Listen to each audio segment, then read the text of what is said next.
Today, I'm in Eagle Rock, LA with two of the hardest hitting real estate investors that I know. Alvin and Erwin Pineda are both Filipino-American investors who are crushing it in the real estate space here. Alvin and his group have accumulated over $60 million of real estate here. Although he flipped some of his real estate, he likes to hold and find creative ways to create more cash flow. He's done everything from Airbnb, student housing, and now he's working on assisted living. Erwin Pineda, on the other hand, has been acquiring properties for over 3 decades. He's fixed and flipped thousands of properties and made over tens of millions of dollars for him and his investors. So today, we get to check out some of their properties, and I get to share with you some of their insights on how to fix and flip some of these properties, how to hold on to them and make the most amount of money, and how to avoid catastrophic risks. So make sure you stay tuned if you want to learn how to make real money in LA real estate.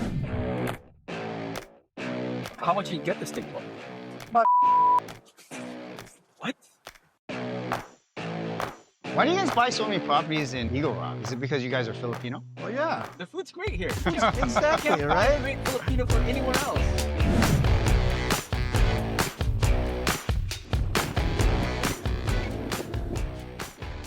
Alvin, tell us about this location. All right, so this is Mount Washington, the Beverly Hills part of Eagle Rock. We built this house because it's on a hillside that faces a 180-degree view of the city. You see Griffith Park on one side, you see downtown on the other side, and you could probably see the beach on a good day. Nice. Yeah, so we bought this ground up development because of the amazing views. But we didn't know it's gonna take us almost 5 years to build this thing. Holy shit. But I can't wait for you guys to see it because all that pain and suffering is gonna pay off. And let's go and check it out. Nice. Let's go. Here we go. Wow. All right, let's look at that view.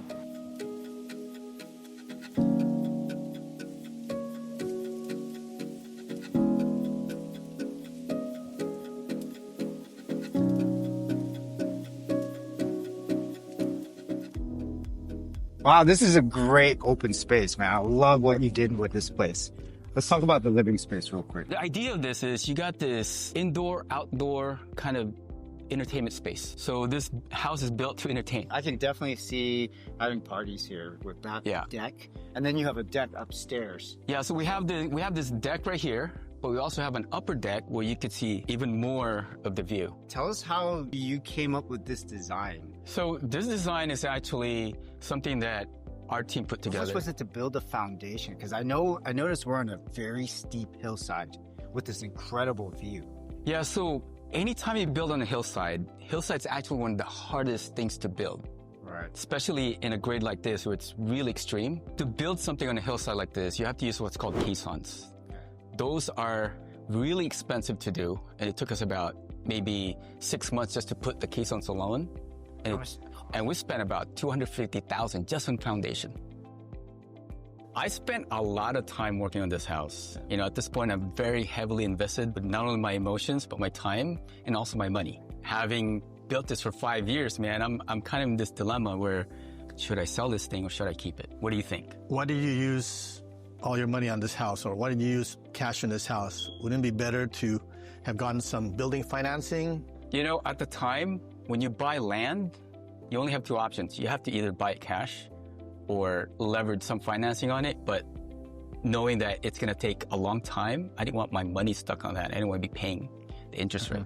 This is why I ended up paying cash on the property. And then while I was at it, I'm like, might as well spend the money on the build. Why even borrow money if I had the capital for it? So how much did you buy this land for? So bought it for $220,000. Then construction is probably around $1 million to build this. Yeah, so you have 1.2 million, you have a little bit of carrying costs. Yep. How much do you think you're gonna flip this for? Just based on our comps, we could probably sell this for anywhere from 2.1 to 2.5. Erwin, what do you think? Let's see, 1.2 over 4 years, she's making about $300,000 a year. That's about 25% per year. That's pretty good. I mean, you know, it's beating the stock market for sure. Right, so you would do it. Well, I didn't say that, but it's a good opportunity. What would you have done? Well, I don't buy land from ground up and build on it, first of all. That's not my thing. But if this was a house that's been dilapidated, I probably would have not built such a grand place in this location because I'm not sure if all the houses here warrant, this type of build. But, more power to you, but because I think you can get $1,000 per square foot. I just don't know if I would have done the same thing as Alvin would have. Let's talk about the alternative. Okay. So I buy Airbnbs all over the world.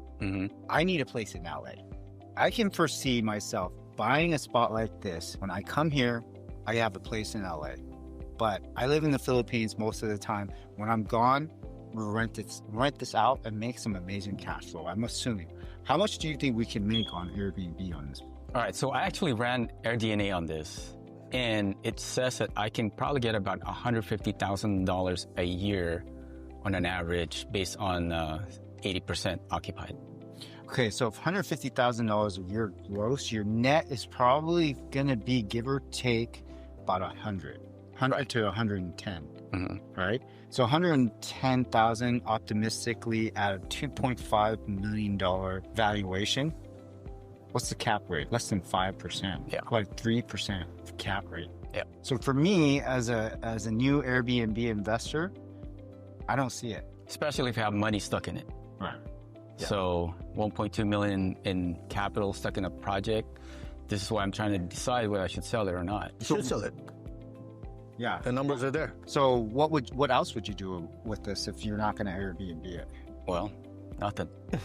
Live in it, Right? The answer is clear. Yeah. Flip it. I think it makes sense to actually sell this house and leverage that into another property. Well, I'm sure your intent was to build up and then sell it, right? Because you put all your money in here, unless you're going to live in it. But I'm assuming that's the main goal, which is you're going to clear about 1.2 million, which is amazing. And the type of buyer who's going to buy this house is someone who's going to live in it full time, and they're going to reap the rewards of capital appreciation. Come in here real quick. I gotta talk to you.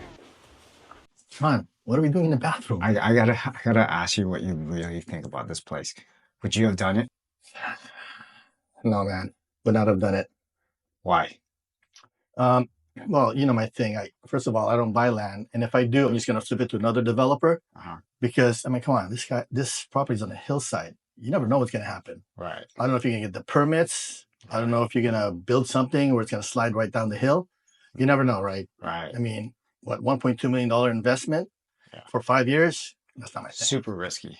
Very risky for me. I mean, for Alvin, I'm sure it's great, but for me, Los Angeles real estate market is notoriously tough, competitive, pricey, and short on buildable land. Success here demands creativity and finding your niche. Alvin excels in ground-up construction, leveraging his team's expertise. These projects create substantial equity up front with profit margins that dwarf multiple flips. Now, Erwin thrives on quick flips, spreading his risk across multiple short-term investments. To him, speed minimizes risk. Find out in our next episode as we dive into Erwin's properties. We'll uncover hidden gems, break down his buy and sell tactics, and see another take of what Alvin might do. So don't forget to like and subscribe so you don't miss it. And drop a comment below. What would you do with Alvin's ground-up build? Tell us about this cute little house. cute. Dude, are you kidding me? I buy and sell dozens of these literally every year. That's my cup of tea. I can buy and sell all day long, make a couple of $1 million every few months. So that's what I do.